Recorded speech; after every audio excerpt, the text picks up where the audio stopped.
서울 강남의 대저택. 소방설비 점검사 장철수가 점검을 위해 들어갔습니다. 그런데 휠체어에 앉아 의식불명 상태인 한 노인을 본 순간 그의 심장은 멎을 뻔했습니다. 왼쪽 종아리에 남겨진 화상 흉터, 그리고 어린 시절 늘 듣던 자장가에 반응하는 손끝. 설마 54년 전 보육원에서 잃어버린 친어머니였습니다. 하지만 반가움도 잠시. 그 옆에서 며느리와 아들이 은밀하게 수에게 무언가를 섞고 있었습니다. 과연 그는 어머니를 구하고 이 저택에 감춰진 살인 음모를 밝혀낼 수 있을까요? 사연을 시작하기 전에 구독과 좋아요를 눌러주시면 저에게 정말 큰 힘이 됩니다. 운명의 초인종. 2025년 가을, 서울 강남의 어느 저녁이었습니다. 장철수는 낡은 승합차에서 내려 붉은 벽돌로 지어진 3층 저택을 올려다봤습니다. 또 부잣집이네. 철수는 작은 한숨을 내쉬었습니다.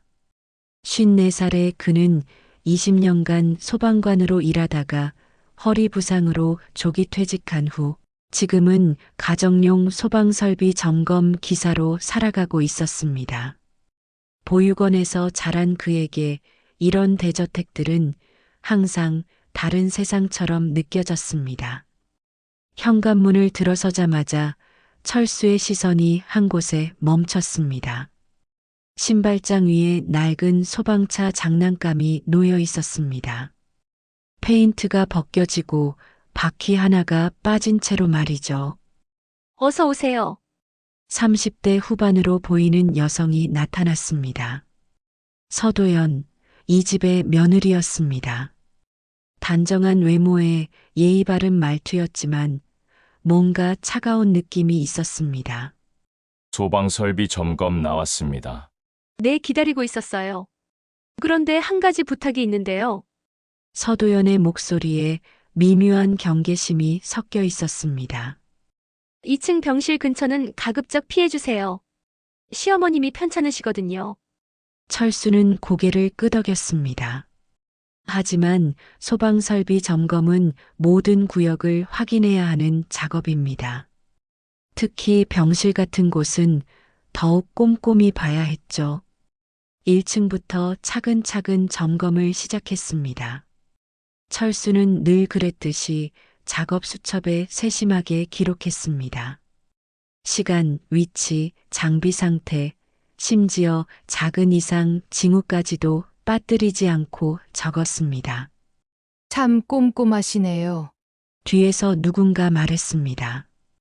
60대 중반쯤 되어 보이는 여성이었습니다. 이 집의 집사인 엄복자였습니다. 30년 동안 이 집에서 일해온 그녀의 얼굴에는 세월의 흔적과 함께 깊은 지혜가 담겨 있었습니다. 직업병입니다. 기록하지 않으면 불안해서요. 철수가 웃으며 답했습니다. 엄복자는 철수의 수첩을 슬쩍 들여다보더니 아무 말 없이 물러났습니다. 2층으로 올라가는 계단에서 철수는 잠시 멈췄습니다. 복도 끝에서 희미한 의료기기 소리가 들려왔습니다. 병실이 있는 곳이었습니다. 감지기를 점검하기 위해 사다리를 설치하고 올라갔을 때였습니다. 반열린 병실 문 사이로 휠체어에 앉아 있는 노인의 모습이 보였습니다. 79세의 김정욱 회장이었습니다. 의식불명 상태로 고개를 푹 숙이고 있었는데 그때 철수의 눈에 뭔가 익숙한 것이 들어왔습니다. 왼쪽 종아리에 있는 화상 흉터였습니다. 철수의 심장이 순간 멎는 것 같았습니다. 그 흉터는 자신의 왼쪽 종아리에 있는 흉터와 똑같은 모양이었습니다. 위치도, 크기도, 심지어 모양까지도. 아니야, 설마. 철수는 고개를 저었습니다. 하지만 이상한 충동이 일어났습니다. 어릴 적 보육원에서 늘 흥얼거리던 자장가 멜로디를 무의식 중에 입 밖으로 냈습니다. 자장자장 우리 아기 꿈나라로 가거라. 그 순간이었습니다. 의식을 잃고 있던 김정욱 회장의 손가락이 미세하게 움직였습니다. 그리고 희미하게나마 고개를 들어 철수 쪽을 바라봤습니다. 철수는 사다리 위에서 몸이 흔들릴 뻔했습니다. 그 눈빛에서 뭔가 간절한 것을 느꼈습니다. 마치 오랫동안 찾고 있던 무언가를 발견한 듯한 표정이었습니다. 실례합니다. 거기서 뭘 하고 계신가요? 서도연의 차가운 목소리가 뒤에서 들려왔습니다. 철수는 급히 사다리에서 내려왔습니다. 감지기 점검하고 있었습니다. 아까 말씀드렸잖아요. 시어머님이 편찮으시다고. 서도연의 목소리에는 분명한 경고의 의미가 담겨 있었습니다. 하지만 철수는 자꾸만 그 화상 흉터와 자장가에 반응했던 김정욱 회장의 모습이 머릿속을 떠나지 않았습니다. 점검을 마치고 집을 나오는 길에 철수는 다시 한번 현관의 소방차 장난감을 보았습니다. 이상했습니다.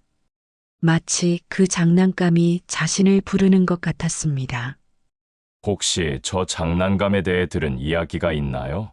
엄복자에게 조심스럽게 물어봤습니다. 회장님이 오래전부터 모으신 거예요.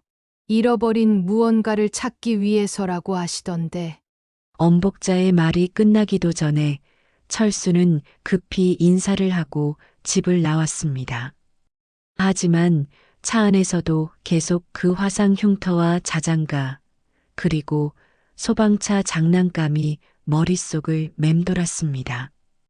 보육원에서의 어린 시절을 떠올려 봤습니다. 선생님들이 말해주던 이야기, 어머니가 화재 현장에서 자신을 구하려다가 다리에 화상을 입으셨다는 것, 그리고 경제적인 어려움 때문에 어쩔 수 없이 보육원에 맡겼다는 것. 설마 정말 설마일까? 철수는 핸들을 쥔 손이 떨리는 것을 느꼈습니다. 54년 동안 찾지 못했던 어머니를 정말 찾은 것일까요? 그날 밤 철수는 잠을 이루지 못했습니다. 내일 다시 그 집에 가서 확인해 봐야겠다고 다짐했습니다. 하지만 이미 점검은 끝난 상태. 어떤 핑계로 다시 갈 수 있을까요? 그때 휴대폰이 울렸습니다. 서도연에게서 온 문자였습니다. 내일 추가 점검이 필요할 것 같습니다. 시간 되시면 오세요. 철수는 안도의 한숨을 내쉬었습니다. 운명이 자신에게 기회를 주는 것 같았습니다. 다음 날 아침, 철수는 평소보다 일찍 그 집에 도착했습니다. 어제보다 더 꼼꼼히 관찰해야 했습니다. 특히 김정욱 회장을 더 자세히 봐야 했죠. 어서 오세요. 2층 복도 감지기 하나가 오작동을 일으켜서요. 서도연이 나와서 말했지만 철수에게는 그것보다 중요한 일이 있었습니다. 작업을 시작하면서 철수는 의식적으로 병실 쪽으로 시선을 돌렸습니다. 오늘은 문이 더 많이 열려 있었습니다. 그리고 김정욱 회장의 모습이 더 선명하게 보였습니다. 얼굴형이 자신과 비슷했습니다. 특히 이마와 턱선이 그랬습니다. 그리고 무엇보다 왼쪽 종아리의 화상 흉터. 어제 본 것이 착각이 아니었습니다. 철수는 조심스럽게 병실 쪽으로 다가갔습니다. 그때 복도에서 낮은 목소리로 대화하는 소리가 들렸습니다. 주치의 선생님, 특수 영양수액은 12시간마다 교체해야 한다고 하셨죠? 서도연의 목소리였습니다. 네, 맞습니다. 정확히 12시간 간격으로 해주시기 바랍니다. 이 수액은 매우 중요해서 조금이라도 늦으면 안 됩니다. 의사의 목소리였습니다. 철수는 무의식적으로 수첩에 그 내용을 적었습니다. 특수 영양수액 12시간 교체. 그런데 뭔가 이상했습니다. 일반적인 영양수액은 24시간 교체가 보통인데 왜 12시간일까요? 어머니, 오늘은 좀 어떠신가요? 병실에서 40대 중반 남성의 목소리가 들렸습니다. 김정옥 회장의 아들인 김태환이었습니다. 정장 차림의 단정한 외모, 겉보기에는 효자 같아 보였습니다. 하지만 철수가 느끼기에 그의 목소리에는 진정한 걱정보다는 형식적인 느낌이 강했습니다. 철수는 감지기 점검을 핑계로 병실 근처에서 머물렀습니다. 그리고 다시 한번 작은 목소리로 자장가를 흥얼거렸습니다. 자장자장, 우리 아기. 김정옥 회장의 반응이 또다시 나타났습니다. 이번에는 더 뚜렷했습니다. 고개를 돌려 철수 쪽을 바라보더니 입술을 미세하게 움직였습니다. 마치 뭔가 말하려는 듯이. 철수의 가슴이 두근거렸습니다. 확신이 점점 커져갔습니다. 저분이 정말 자신의 어머니일 수도 있겠다는. 실례지만 저분과 이야기를 나눌 수 있을까요? 철수가 김태환에게 조심스럽게 말했습니다. 이야기요? 무슨 이야기를 하시겠다는 거죠? 김태환의 표정이 순간 경계심으로 바뀌었습니다. 사실은 제가 보육원 출신인데 혹시 저분이 제 어머니가 아닐까 하는 생각이 들어서요. 철수의 말에 김태환의 얼굴이 놀라움과 당황이 교차했습니다. 그리고 서도연이 급히 다가왔습니다. 무슨 말씀을 하시는 거예요?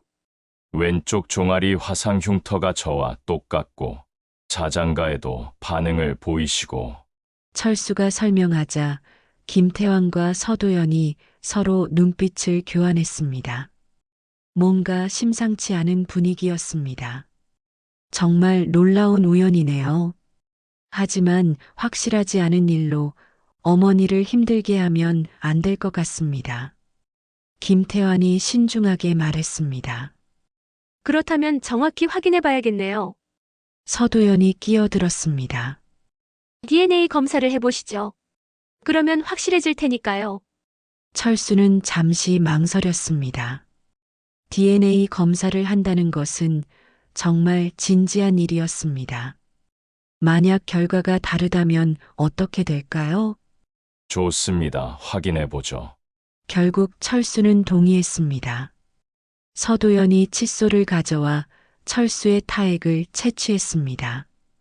그리고 김정옥 회장의 모발을 조심스럽게 뽑았습니다. 결과는 3일 후에 나옵니다. 그때까지 기다려주세요.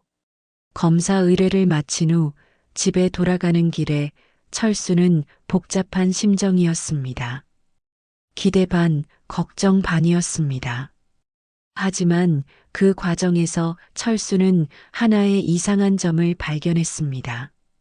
병실에 걸려있는 수액 라벨을 자세히 봤을 때 LOT 번호와 교체 시간이 의사가 말한 12시간 간격과 맞지 않았습니다. 철수는 수첩에 그 내용을 꼼꼼히 적어두었습니다. 혹시 모르니까 말이죠. 왜 수액 교체 시간이 불규칙할까? 의사는 분명히 12시간이라고 했는데 그리고 또 다른 이상한 점. 서도연이 칫솔을 가져올 때 잠시 다른 방에 들어갔다 나왔다는 것이었습니다. 왜였을까요? 설마 칫솔을 바꿔치기 한 건 아니겠지. 철수는 그런 의심을 했지만 곧 고개를 저었습니다. 너무 의심이 과한 것 같았습니다. 3일 후 결과가 나왔습니다. 전화를 받은 철수의 얼굴이 하얗게 변했습니다. 혈연 관계가 아닙니다. 완전히 다른 사람입니다. 김태환의 목소리는 차갑기만 했습니다. 그런데 말입니다. 장철수 씨, 이런 일로 저희 어머니를 힘들게 하신 것 계약 위반으로 볼 수 있습니다. 앞으로 저희 집 출입은 금지하겠습니다. 전화가 끊어졌을 때 철수는 완전히 무너져 버렸습니다. 54년간 품어왔던 희망이 하루아침에 산산조각 났습니다. 하지만 그날 밤 철수는 수첩을 다시 들춰봤습니다. 수에게 에로티 번호와 교체 시간. 뭔가 이상했습니다. 너무 불규칙했어요. 뭔가 잘못되었어. 분명히 뭔가 잘못되었어. 철수는 직감적으로 느꼈습니다. 하지만 이제 그 집에 들어갈 방법이 없었습니다. 그때 휴대폰이 울렸습니다. 모르는 번호였습니다. 여보세요? 장철수 씨인가요? 낮고 조심스러운 여성의 목소리였습니다. 엄복자입니다. 저번에 봤던 집사요. 할 말이 있어요. 내일 밤 12시에 뒷문으로 와주세요. 전화가 끊어졌을 때 철수는 가슴이 두근거리기 시작했습니다. 뭔가 중요한 일이 일어날 것 같았습니다. 결과를 받은 다음 날 철수는 완전히 다른 사람이 되어 있었습니다. 54년 동안 품어왔던 꿈이 산산조각 나버린 충격 때문이었습니다. 유전자가 안 맞다고? 정말 아니라고? 혼자 중얼거리며 철수는 소방설비 점검 차량 안에서 고개를 숙이고 있었습니다. 그런데 계속 뭔가 이상하다는 느낌이 들었습니다. 김정옥 회장의 자장가 반응, 똑같은 화상 흉터, 그리고 얼굴형까지. 이 모든 것이 우연일 수는 없었습니다. 엄복자가 왜 나를 부른 걸까? 어젯밤 받은 전화가 계속 머릿속을 맴돌았습니다. 30년 동안 그 집에서 일한 집사가 왜 나에게 연락을 했을까? 그날 오후 철수는 다른 집 소방설비 점검을 나갔지만 집중할 수 없었습니다. 자꾸만 김정옥 회장의 모습이 떠올랐습니다. 특히 자장가에 반응했던 그 순간이 머릿속에서 떠나질 않았습니다. 아니야. 분명히 뭔가 있어. 철수는 수첩을 다시 펼쳤습니다. 그동안 기록해둔 내용들을 다시 살펴봤습니다. 수에게 에로티 번호, 교체 시간, 의사와의 대화 내용. 12시간마다 교체라고 했는데 실제로는 8시간, 10시간, 때로는 16시간까지도 뭔가 패턴이 있었습니다. 마치 의도적으로 불규칙하게 교체하는 것 같았습니다. 그리고 저 칫솔. 서도연이 다른 방에 들어갔다 나온 것도 계속 마음에 걸렸습니다. DNA 검사에서 가장 중요한 것은 검체의 정확성인데 혹시 칫솔을 바꿔치기 한 것은 아닐까요? 밤 12시가 가까워지자 철수는 그 집 뒷문 쪽으로 향했습니다. 마음은 불안했지만 진실을 알아야겠다는 생각이 더 컸습니다. 뒷문은 조용히 열려 있었습니다. 엄복자가 기다리고 있었습니다. 오셨네요. 왜 저를 부르신 건가요? 들어와서 이야기해요. 엄복자는 철수를 집 안으로 안내했습니다. 하지만 불을 켜지는 않았습니다. 30년 동안 이 집에서 일했어요. 회장님의 모든 것을 알고 있죠. 엄복자의 목소리에는 깊은 슬픔이 담겨 있었습니다. 회장님은 정말 좋은 분이에요. 하지만 지금 죽어가고 있어요. 무슨 말씀이신가요? 며느리와 아들이 회장님을 독살하고 있어요. 철수는 충격을 받았습니다. 수에게 독성 물질을 섞어서 조금씩 주입하고 있어요. 의사도 매수되어 있고요. 그럼 왜 경찰에 신고하지 않으셨나요? 증거가 없어요. 설사 신고해도 김태환의 검찰 인맥으로 덮어버릴 겁니다. 엄복자는 한숨을 쉬었습니다. 하지만 당신이 나타나고 회장님의 반응을 봤을 때 제가 모르는 무언가 있는 게 분명해요. 하지만 DNA 검사에서 그 검사 믿지 마세요. 분명히 조작된 거예요. 엄복자의 말에 철수의 가슴이 다시 뛰기 시작했습니다. 이 집 전체에 CCTV가 있어요. 하지만 사각 지대가 하나 있어요. 2층 주방 옆 화장실의 환풍구예요. 환풍구요? 거기에 뭔가 숨겨져 있어요. 제가 며느리가 수상한 행동을 할 때마다 몰래 녹음해둔 것들이. 철수는 놀랐습니다. 엄복자가 이미 증거를 모으고 있었던 것입니다. 하지만 제가 직접 꺼낼 수는 없어요. 너무 위험해요. 당신이 소방설비 점검 핑계로 다시 들어와서 가져가 주세요. 어떻게 들어가죠? 이미 출입 금지당했는데. 내일 오후에 연기 감지기, 오작동 신고를 넣을 예정이에요. 응급 점검으로 들어오세요.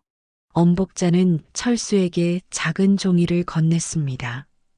그 집의 구조도와 환풍구 위치가 그려져 있었습니다. 조심하세요.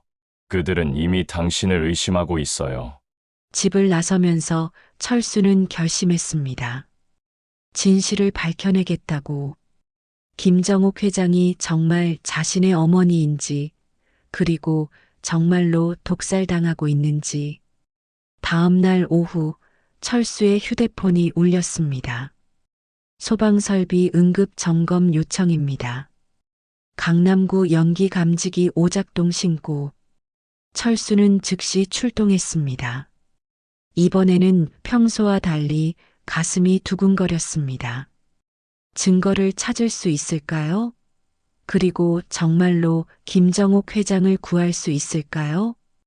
그 집에 도착했을 때 서도연이 나왔습니다. 표정이 어제와는 달랐습니다.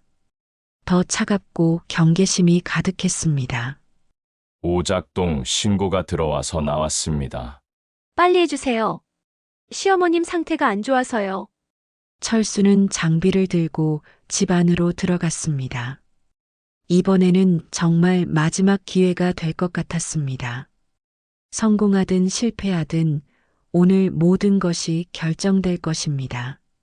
환풍구까지의 거리를 머릿속으로 계산하며 철수는 조심스럽게 움직이기 시작했습니다. 응급 점검으로 다시 그 집에 들어선 철수는 평소와 다른 긴장감을 느꼈습니다. 서도연의 시선이 계속 자신을 따라다니는 것 같았습니다. 2층 복도 감지기가 문제라고 하셨죠? 철수는 최대한 자연스럽게 행동하려 했습니다. 하지만 손에 든 장비가 평소보다 무겁게 느껴졌습니다. 네, 아침부터 계속 경보가 울려서요. 서도연이 뒤따라오며 말했습니다. 철수는 엄복자가 그려준 구조도를 머릿속으로 떠올렸습니다. 2층 주방 옆 화장실, 그 안에 환풍구, 1층 점검을 먼저 시작했습니다. 평소처럼 꼼꼼하게 하되 서도연의 주의를 다른 곳으로 돌려야 했습니다. 1층은 이상이 없네요. 2층으로 올라가겠습니다. 2층에 올라가자 김정옥 회장이 있는 병실에서 희미한 의료기기 소리가 들려왔습니다. 철수의 가슴이 다시 뛰기 시작했습니다. 복도 감지기를 점검하는 척하면서 철수는 주변을 살폈습니다. 화장실은 복도 끝에 있었습니다. 서도연이 1층으로 내려간 틈을 타야 했습니다. 아, 제가 잠깐 1층에서 전화를 받아야겠어요. 혼자 계셔도 괜찮으시죠? 다행히 서도연이 1층으로 내려갔습니다. 철수는 즉시 화장실로 향했습니다. 환풍구는 천장 모서리에 있었습니다. 작은 의자에 올라가서 조심스럽게 덮개를 열었습니다. 안에는 작은 봉투가 있었습니다. 손을 넣어 꺼내보니 녹음기와 사진들, 그리고 몇 장의 서류가 들어 있었습니다. 녹음기를 재생해보니 서도연의 목소리가 들렸습니다. 이수에게 이걸 섞으면 천천히 장기가 마비돼. 누가 봐도 자연사 같을 거야. 철수는 소름이 돋았습니다. 정말로 독살을 하고 있었던 것입니다. 사진들을 보니 서도연이 수액 봉투에 뭔가를 주입하는 장면들이 있었습니다. 그리고 교체 기록지에는 실제 교체 시간과 다른 시간들이 기록되어 있었습니다. 가장 충격적인 것은 칫솔이 여러 개 담긴 상자 사진이었습니다. 분명히 DNA 검사용 칫솔을 바꿔치기 했던 것입니다. 여기서 뭘 하고 있는 거야? 갑자기 뒤에서 김태환의 목소리가 들렸습니다. 철수는 깜짝 놀라 돌아봤습니다. 환풍구 점검을 하고 있었습니다. 그런데 그 손에 든 건 뭐지? 김태환의 표정이 차갑게 변했습니다. 철수는 재빨리 봉투를 작업복 안쪽에 숨겼습니다. 별것 아닙니다. 먼지 청소하다가 당장 나가. 더 이상 여기 있으면 경찰 부른다. 김태환의 목소리에는 분명한 위협이 담겨 있었습니다. 철수는 어쩔 수 없이 집을 나와야 했습니다. 하지만 증거는 확보했습니다. 이제 이 증거들을 어떻게 활용할지가 문제였습니다. 차 안에서 철수는 녹음기를 다시 들어봤습니다. 서도연과 김태환의 대화가 더 있었습니다. DNA 검사는 어떻게 할 거야? 걱정 마, 칫솔은 이미 바꿔놨어. 절대 들키지 않을 거야. 그런데 저 남자 계속 의심하면 어떻게 하지? 그땐 다른 방법을 써야겠지. 철수는 등골이 오싹했습니다. 다른 방법이라는 게 뭘까요? 그날 밤 엄복자에게서 다시 전화가 왔습니다. 증거 찾았어요? 네, 찾았습니다. 하지만 이걸 어떻게 써야 할지. 경찰에 신고해봤자 소용없어요. 김태환의 인맥이 너무 강해요. 그럼 어떻게 하죠? 직접 맞서야 해요. 하지만 더 확실한 증거가 필요해요. 엄복자는 잠시 침묵하다가 말했습니다. 내일 밤에 그들이 독성, 수액을 교체할 예정이에요. 그 현장을 잡아야 해요. 어떻게요? 회장님 침실 침대 밑에는 비밀 공간이 있어요. 거기 숨어서 현장을 목격하고 동시에 녹음하는 거예요. 철수는 망설였습니다. 너무 위험한 일이었습니다.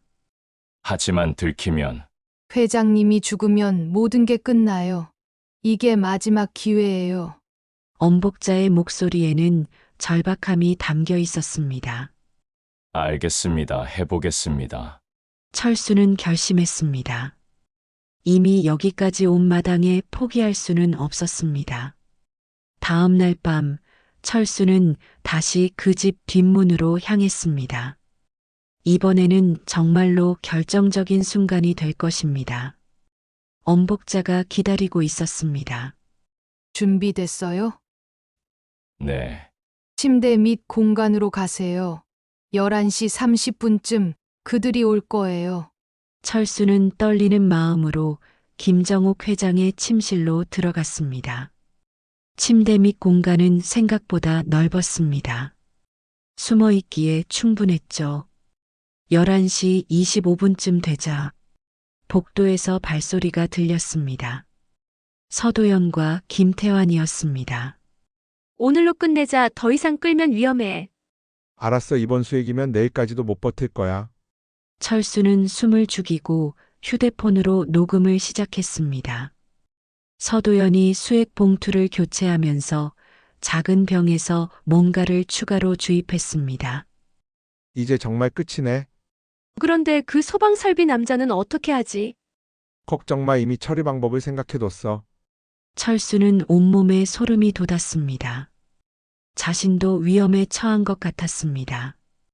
그들이 나간 후 철수는 조심스럽게 침대 밑에서 나왔습니다. 그리고 서도연이 교체한 독성 수액을 재빨리 일반 수액으로 바꿨습니다. 독성 수액은 증거로 가져가야 했습니다. 모든 작업을 마치고 나오려는 순간이었습니다. 거기 누구야? 김태환의 목소리가 복도에서 들렸습니다. 뭔가를 의심하고 다시 올라온 것 같았습니다. 철수는 재빨리 창문 쪽으로 몸을 숨겼습니다. 다행히 김태환은 다른 방을 확인하고 내려갔습니다. 가까스로 집을 빠져나온 철수는 증거들을 정리했습니다. 녹음기, 사진, 서류, 그리고 독성 수액까지. 이제 정말로 결정적인 증거들이 모였습니다. 하지만 아직 끝이 아니었습니다. 이 증거들로 어떻게 그들을 잡을지, 그리고 김정욱 회장이 정말 자신의 어머니인지 확실하게 밝혀야 했습니다. 증거를 확보한 철수는 밤잠을 이루지 못했습니다. 녹음 파일을 반복해서 들으며 계획을 세웠습니다. 단순히 경찰에 신고하는 것만으로는 부족했습니다. 김태환의 인맥이 워낙 강하다 보니 증거가 묻힐 가능성이 높았거든요. 확실하게 잡아야 해. 도망갈 구멍을 모두 막아야 해. 새벽 5시 철수는 엄복자에게 전화했습니다. 오늘 오후에 결정적인 행동을 취하겠습니다. 도와주실 수 있나요? 무엇이든 하겠어요. 그들을 함정에 빠뜨려야 해요. 회장님 상태가 갑자기 좋아졌다고 속여서 그들을 당황하게 만드는 거예요. 철수의 계획은 이랬습니다. 독성 수액을 일반 수액으로 바꿨기 때문에 김정욱 회장의 상태가 호전될 것입니다. 그러면 서도연과 김태환이 당황해서 성급한 행동을 할 것이고 그 순간을 잡는 것입니다. 오후 2시 철수는 소방설비 점검을 핑계로 다시 그 집에 갔습니다. 이번에는 정면 승부였습니다. 또 왜 왔어요? 서도연의 표정이 상당히 불안해 보였습니다. 정기 점검이 미완료된 부분이 있어서요. 철수는 태연하게 답했습니다. 그리고 의도적으로 병실 쪽으로 향했습니다. 어머님 안색이 많이 좋아지셨네요. 실제로 독성 수액을 끄는 김정욱 회장의 안색이 전날보다 좋아져 있었습니다. 서도연의 얼굴이 순간 창백해졌습니다. 그럴 리가 어제까지만 해도. 서도연이 당황하는 사이 철수는 재빨리 수액 봉투를 확인했습니다. 자신이 바꿔놓은 일반 수액이 그대로 있었습니다. 수액도 제대로 연결되어 있고 이상 없어 보이는데요. 철수의 말에 서도연이 더욱 초조해했습니다. 그리고 급히 김태환에게 전화했습니다. 여보, 집에 빨리 와봐. 상황이 이상해. 30분 후 김태환이 급히 집에 도착했습니다. 부부가 병실에서 긴급 회의를 하는 사이 철수는 엄복자와 함께 계획의 마지막 단계를 준비했습니다. 스피커폰 기능이 있는 전화기를 병실 근처에 두었어요. 엄복자가 속삭였습니다. 그리고 일일이 비상전화도 연결 대기 상태로 만들어뒀어요. 철수는 고개를 끄덕이고 병실 근처로 다가갔습니다. 부부의 대화가 들렸습니다. 도대체 어떻게 된 거야? 분명히 독성 수액을 넣었는데 나도 몰라 하지만 이상해. 누군가 바꿔치기 한 것 같아. 그럼 그 소방설비 남자가 분명히 그럴 거야. 어제 밤에 분명 뭔가 이상했어. 철수는 녹음기를 켜고 그들의 대화를 유도하기 위해 복도에서 일부러 소음을 냈습니다. 누가 거기 있어? 김태환이 나왔을 때 철수는 태연하게 감지기를 점검하고 있었습니다. 아직 점검이 끝나지 않았어요. 빨리 끝내고 나가. 김태환이 다시 병실로 들어가자 부부의 대화가 계속됐습니다. 이제 어떻게 하지? 저 남자가 모든 걸 알고 있는 것 같은데. 다른 방법을 써야겠어. 오늘 밤에 해결사를 부르자. 해결사라니? 그 남자를 제거하는 거야. 그리고 어머니는 직접 독을 주입해서 끝내자. 철수는 온몸에 소름이 돋았습니다. 정말로 자신을 죽이려고 하고 있었습니다. 하지만 이미 계획대로 진행되고 있었습니다. 스피커폰을 통해 모든 대화가 일일이에 실시간으로 전달되고 있었거든요. 오늘 밤 9시에 해결사를 부르자. 그리고 수액도 교체하고 알겠어. 확실하게 끝내자. 부부의 대화가 끝나자 철수는 조용히 집을 나왔습니다. 그리고 차 안에서 기다렸습니다. 오후 8시 50분 경찰차 여러 대가 조용히 그 집 주변에 도착했습니다. 112에 신고된 내용을 바탕으로 긴급 수사가 시작된 것입니다. 9시 정확히 서도연이 새로운 수액 봉투를 들고 병실로 향했습니다. 그때 경찰이 급습했습니다. 경찰입니다. 당신을 살인 미수 현행범으로 체포합니다. 서도연은 손에 든 수액 봉투를 떨어뜨렸습니다. 그 안에는 치명적인 독성 물질이 들어 있었죠. 김태환도 해결사에게 전화하는 순간 체포됐습니다. 이게 무슨 우리가 뭘 잘못했다는 거야? 살인 미수 미살인 교사 혐의입니다. 경찰이 체포 사유를 설명할 때 철수가 나타났습니다. 여기 결정적인 증거들이 있습니다. 철수는 그동안 수집한 모든 증거를 경찰에 제출했습니다.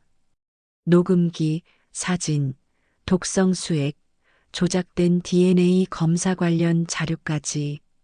이 모든 것이 계획적인 살인이었습니다. 김태환과 서도연의 얼굴이 하얗게 변했습니다. 더 이상 변명할 여지가 없었습니다. 당신이 모든 걸 꾸민 거야? 서도연이 철수를 노려보며 말했습니다. 꾸민 게 아니라 진실을 밝힌 겁니다. 철수는 담담하게 답했습니다. 수사 과정에서 모든 것이 드러났습니다. 김태환과 서도연은 김정욱 회장의 거대한 유산을 노리고 몇 달 전부터 계획적으로 독사를 진행해 왔습니다. 매수된 의사, 조작된 DNA 검사, 그리고 완벽한 알리바이까지. 하지만 철수의 등장으로 모든 계획이 틀어졌습니다. 체포 과정에서 엄복자가 나타났습니다. 40년 동안 이 집을 지켜왔는데 이런 일이 일어나다니. 잘하셨어요. 엄복자 씨. 당신이 없었다면 회장님은 정말 위험했을 겁니다. 철수가 엄복자의 손을 잡으며 말했습니다. 이제 정말로 DNA 검사를 다시 해봐야겠네요. 철수는 김정욱 회장을 바라보며 말했습니다.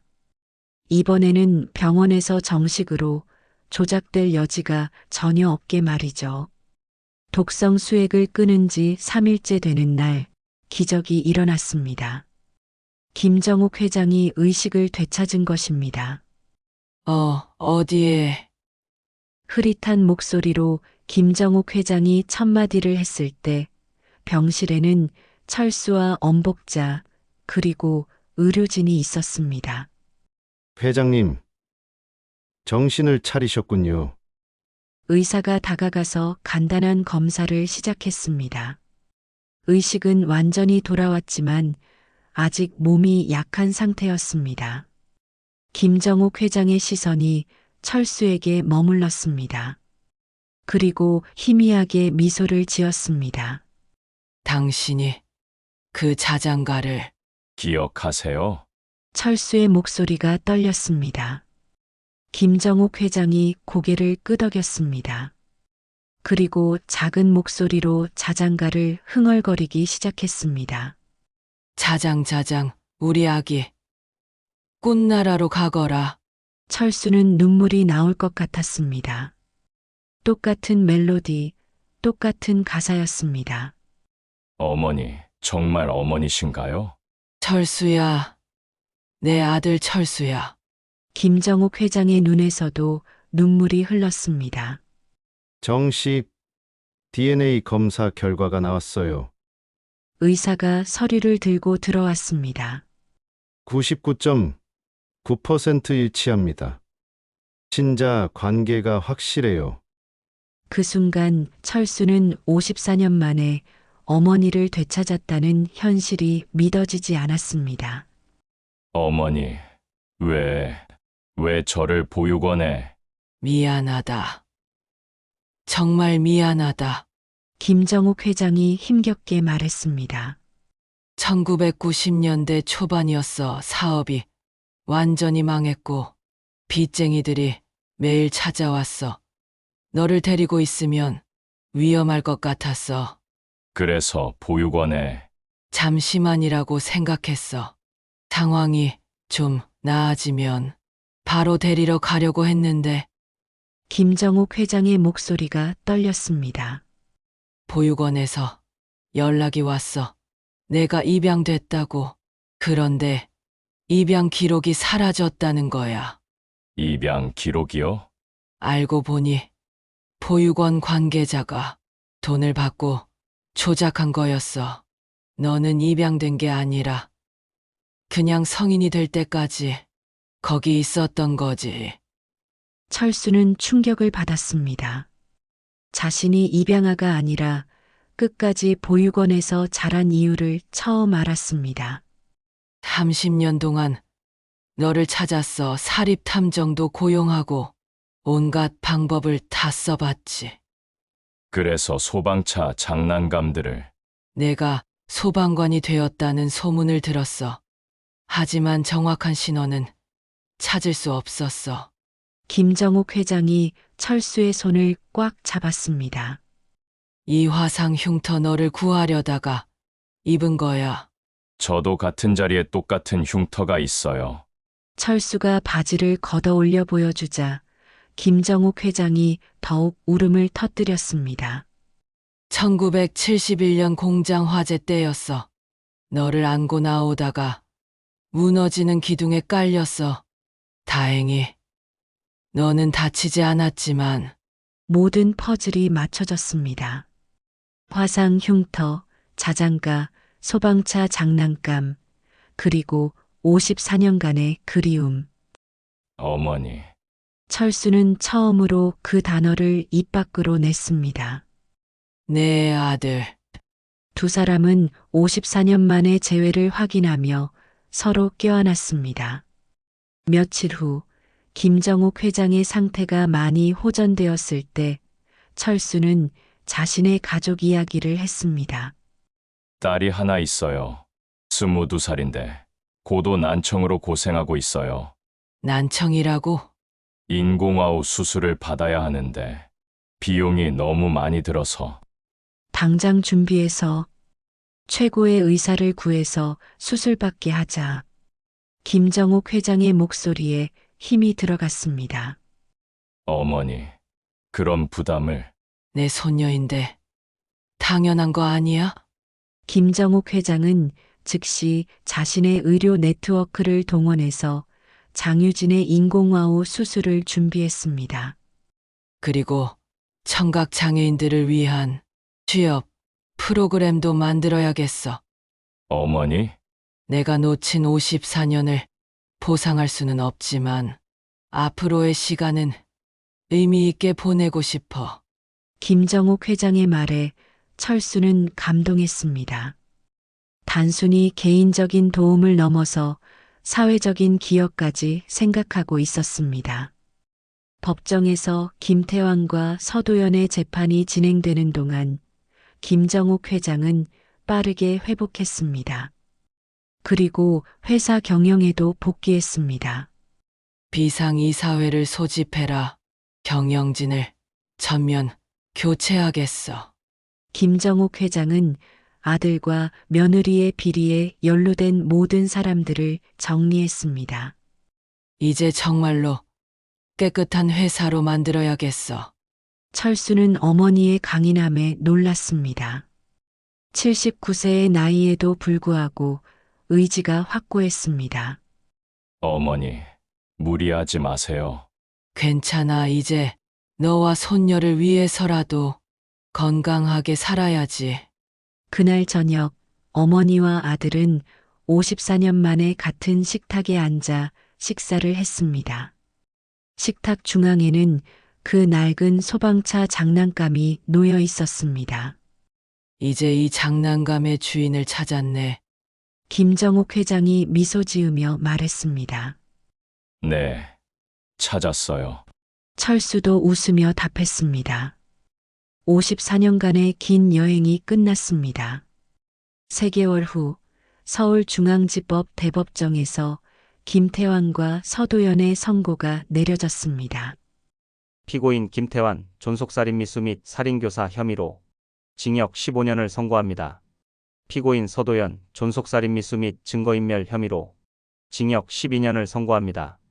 법정에는 김정옥 회장과 철수, 그리고 엄복자가 앉아 있었습니다. 마침내 정의가 구현된 순간이었습니다. 김태환은 끝까지 불복했지만 증거가 너무나 확실했습니다. 녹음 파일, 독성 수액, CCTV 영상, 그리고 여러 증인들의 증언까지. 검찰과 경찰 인맥으로 무마하려던 계획도 완전히 실패했네요. 철수가 법정을 나서며 중얼거렸습니다. 진실은 결국 밝혀지는 법이야. 김정옥 회장이 지팡이를 짚으며 천천히 걸어 나왔습니다. 3개월 동안의 치료로 많이 회복했지만 아직 완전하지는 않았습니다. 선고 다음 날 김정옥 회장은 회사로 출근했습니다. 첫 번째 일정은 비상이사회였습니다. 김태환과 서도연의 비리에 연루된 모든 임원진을 해임합니다. 회장실에서 내린 결정은 단호했습니다. 15명의 고위 간부가 동시에 퇴출됐습니다. 그리고 새로운 윤리경영팀을 신설합니다. 앞으로 이런 일은 절대 일어나지 않도록 하겠습니다. 이사들은 아무도 반대할 수 없었습니다. 김정옥 회장의 의지가 너무나 확고했기 때문입니다. 오후에는 더 의미 있는 일이 있었습니다. 청각장애인 지원 재단 설립 발표였습니다. 개인적인 이유도 있지만 사회적 책임도 큽니다. 청각장애인들이 제대로 된 치료를 받고 사회에 참여할 수 있도록 돕겠습니다. 기자들 앞에서 김정옥 회장이 발표했습니다. 첫 번째, 수혜자는 제 손녀가 될 예정입니다. 하지만 그 이후로도 지속적으로 지원하겠습니다. 장유진의 인공화호 수술은 다음 주로 예정되어 있었습니다. 국내 최고의 의료진이 투입될 예정이었죠. 할머니, 장유진이 수화로 인사했을 때 김정옥 회장의 눈가가 촉촉해졌습니다. 곧 내 목소리를 들을 수 있을 거야. 김정옥 회장도 서툰 수화로 답했습니다. 3개월 동안 열심히 배운 결과였습니다. 그날 저녁 식사 자리에서 김정옥 회장은 철수에게 제안을 했습니다. 우리 회사로 와서 안전관리 총괄을 맡지 않겠어? 어머니, 저는 소방 설비 점검이 제 일이에요. 그 경험을 살려서 더 큰 일을 해보자. 전국의 모든 건물이 안전하게 관리될 수 있도록 말이야. 철수는 잠시 생각해 봤습니다. 나쁘지 않은 제안이었습니다. 하지만 조건이 있어요. 뭐든지 말해봐. 월에 한 번은 직접 점검 작업을 하고 싶어요. 현장 경험을 잃지 않기 위해. 그럼 우리 회사 건물들을 내가 직접 점검하면 되겠네. 김정옥 회장이 웃으며 말했습니다. 한 달 후 장유진의 인공화호 수술이 성공적으로 끝났습니다. 수술 후 첫 번째 보청기 조정 날이었습니다. 이제 소리가 들릴 거야. 의사가 장치를 켜는 순간 장유진의 표정이 놀라움으로 바뀌었습니다. 아빠, 목소리가 들려요. 22년 만에 아버지의 목소리를 또렷하게 들은 장유진이 눈물을 흘렸습니다. 할머니 목소리도 들어보고 싶어요. 김정옥 회장이 다가와서 말했습니다. 유진아, 할머니야, 내 목소리 들리니? 네, 들려요. 정말 따뜻한 목소리세요. 가족이 함께 우는 모습을 보며 의료진도 함께 감동했습니다. 그 후 김정옥 회장은 약속을 지켰습니다. 청각장애인 지원재단을 통해 매년 100명의 청각장애인들이 수술과 재활치료를 받을 수 있게 되었습니다. 또한 청각장애인 인턴십 프로그램도 시작됐습니다. 회사 내에서 청각장애인들이 자신의 능력을 발휘할 수 있는 기회를 제공한 것입니다. 단순히 돈을 주는 것이 아니라 진정한 사회 참여의 기회를 주는 것이 중요해. 김정옥 회장의 철학이었습니다. 엄복자도 새로운 역할을 맡게 됐습니다. 이제 저택 안전관리 총괄을 맡아주세요. 이 집의 모든 안전은 당신이 책임져 주세요. 알겠습니다. 회장님. 엄복자는 30년 동안의 충성심에 대한 보상을 받은 셈이었습니다. 6개월 후 회사는 완전히 새로운 모습으로 변했습니다. 투명한 경영, 사회적 책임, 그리고 진정한 가족 경영의 의미를 되찾았습니다. 김태환과 서도연은 항소했지만 모두 기각됐습니다. 증거가 너무 확실했고 사회적 파장도 컸기 때문입니다. 결국 악은 벌을 받게 되어 있어. 김정옥 회장이 신문 기사를 보며 말했습니다. 어머니, 이제 정말 평화로워졌네요. 그래. 이제 진짜 가족으로 살 수 있겠어. 철수는 회사에서의 새로운 역할에도 잘 적응했습니다. 전국의 건물 안전관리 시스템을 혁신하는 프로젝트를 진행하고 있었습니다. 소방설비 점검이라는 게 단순한 일이 아니구나. 김정옥 회장이 철수의 작업 보고서를 보며 감탄했습니다. 생명과 직결된 일이에요. 하나라도 놓치면 안 되죠. 내가 나를 찾아준 것도 그런 꼼꼼함 덕분이었구나. 어머니와 아들은 이제 진정한 가족이 되어 함께 일하고 있었습니다.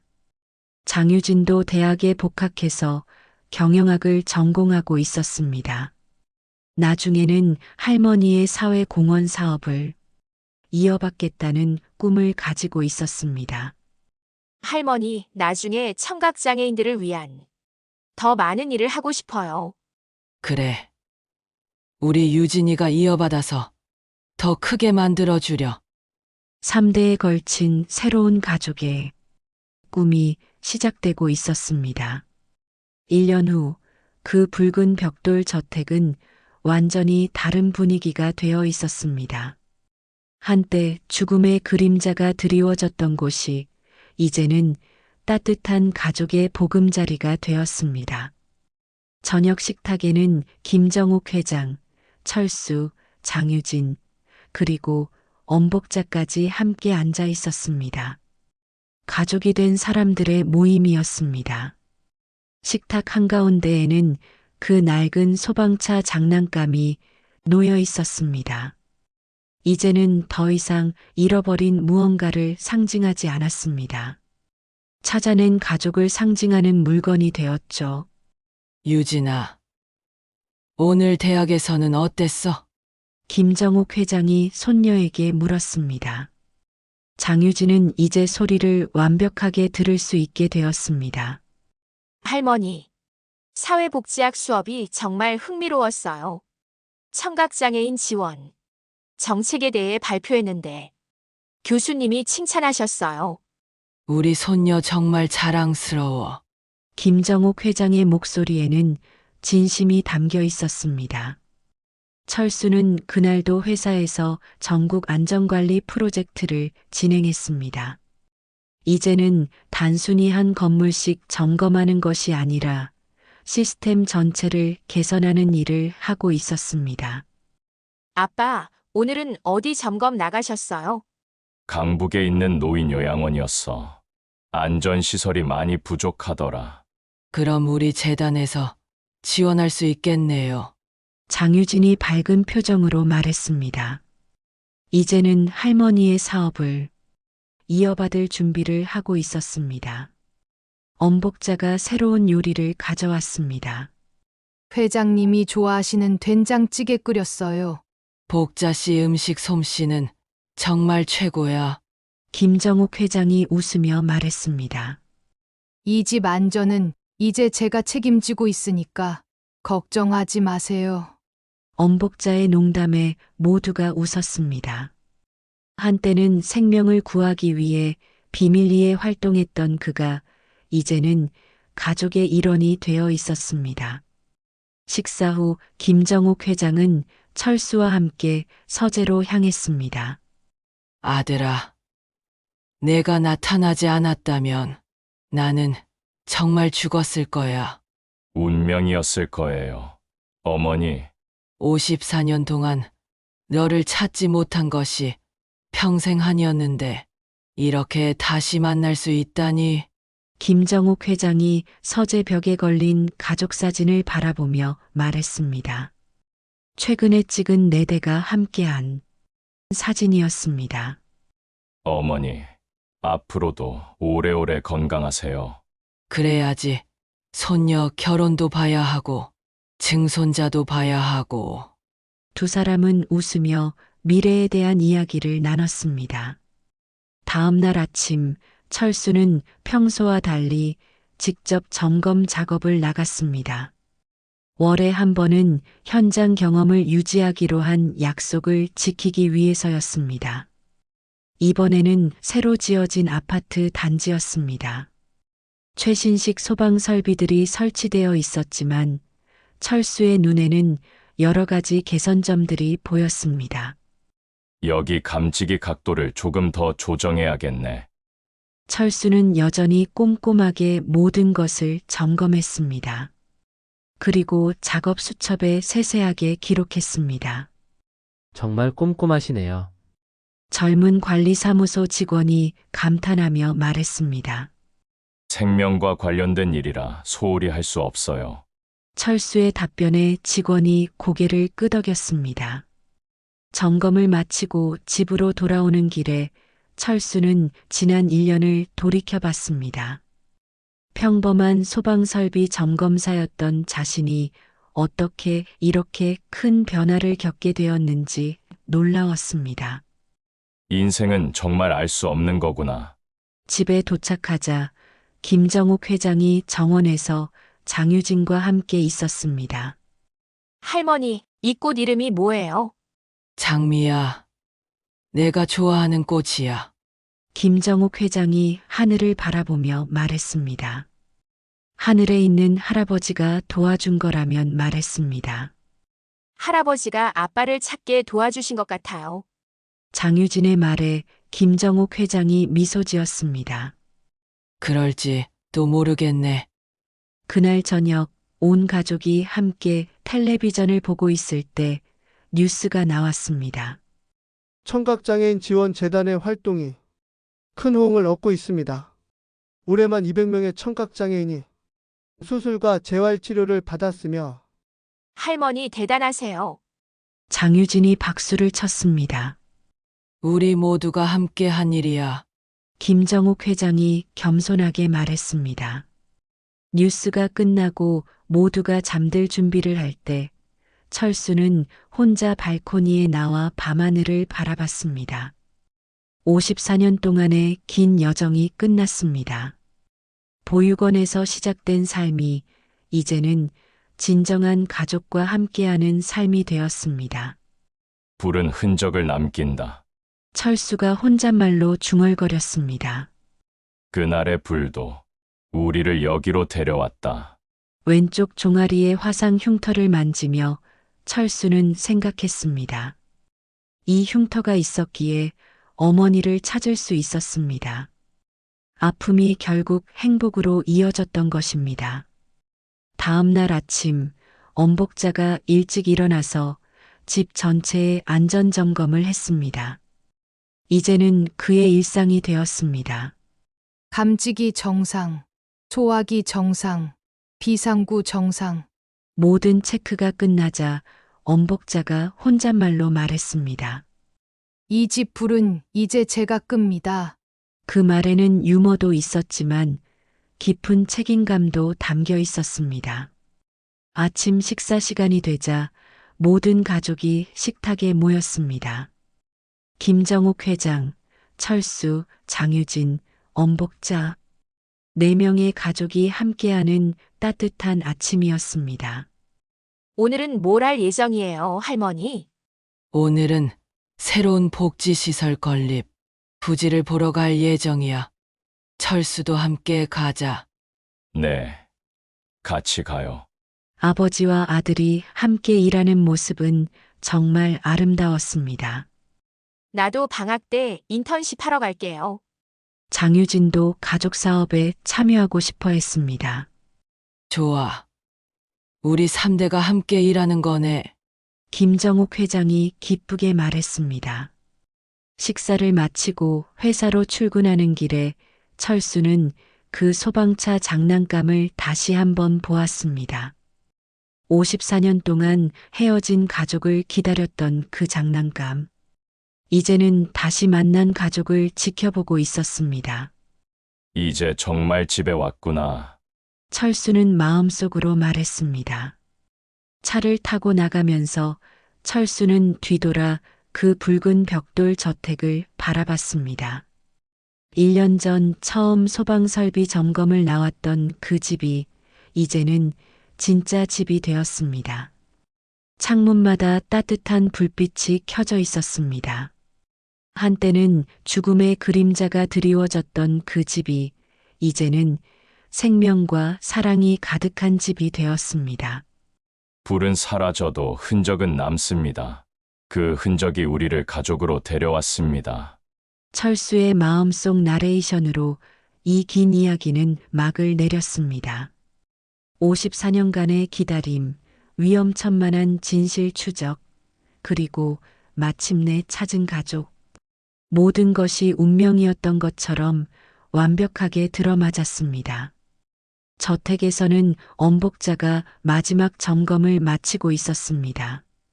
이 집의 모든 불빛이 안전합니다. 그의 말처럼 이제 이 집에는 진짜 평화가 찾아왔습니다. 그리고 그 평화는 앞으로도 오랫동안 계속될 것입니다. 소방차 장난감은 여전히 현관의 그 자리를 지키고 있었습니다. 더 이상 잃어버린 무언가를 찾는 상징이 아니라 찾아낸 행복을 지키는 파수꾼처럼 말이죠. THEND. 이렇게 해서 평범한 소방설비 점검사 장철수의 놀라운 이야기가 끝났습니다. 54년 만에 재회, 생명을 건 진실 추적, 그리고 마침내 완성된 가족의 이야기였습니다. 여러분도 일상 속에서 만나는 작은 인연들을 소중히 여기시기 바랍니다. 언제 어디서 인생을 바꿀 만한 만남이 있을지 모르니까요. 감사합니다.